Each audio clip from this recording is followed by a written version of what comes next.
দেখেন আমরা যারা স্টার সেন্টার আসছি আমরা দুইভাবে কিন্তু অর্থাৎ দুইটা কথা মাথায় রেখে কিন্তু তাদেরকে আমি স্টার দেই, ঠিক আছে। বিশেষ করে ভিডিও যদি ভালো লাগে, তার কতটা ফলোয়ার আছে বা তার থেকে আমি কি পাবো সেটা আমি কখনো আশা করি না বা সেটা আমি কখনো দেখি না, বাট তার ভিডিওটা আমার কাছে ইনফরমেটিভ লেগেছে, ঠিক আছে। ওই ভিডিও থেকে আমি কিছু শিখতে পেরেছি, ওই শিখার বেনিফিটে আমি তাকে ভালোবাসাটা দিয়েছি। বিষয়টা ক্লিয়ার।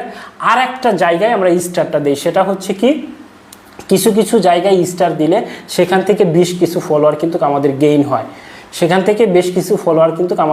হয়, সেখানে আমরা স্টার দিই আমাদের লাভের আশায়।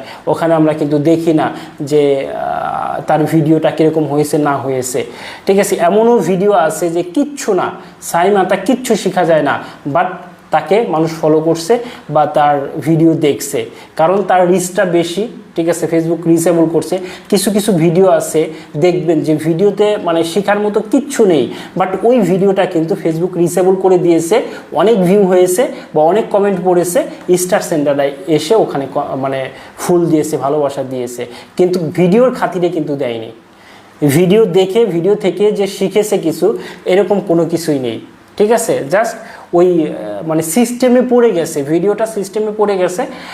ভিডিওটা ভালো রিচ হয়ে গেছে। হুট করে এরকম হয় না, আপনাদের সামনে দেখবেন কিছু কিছু ভিডিও আছে যেটা মানে অনাকাঙ্ক্ষিত, অবাঞ্ছিত এবং রুচিহীন, এরকম কিছু ভিডিও দেখবেন আপনাদের সামনে, আপনাদের টাইম লাইনে আসে, যেটার মিলিয়ন ভিউ হয়, কিন্তু ওই ভিডিও থেকে আমরা কি শিখতে পাই?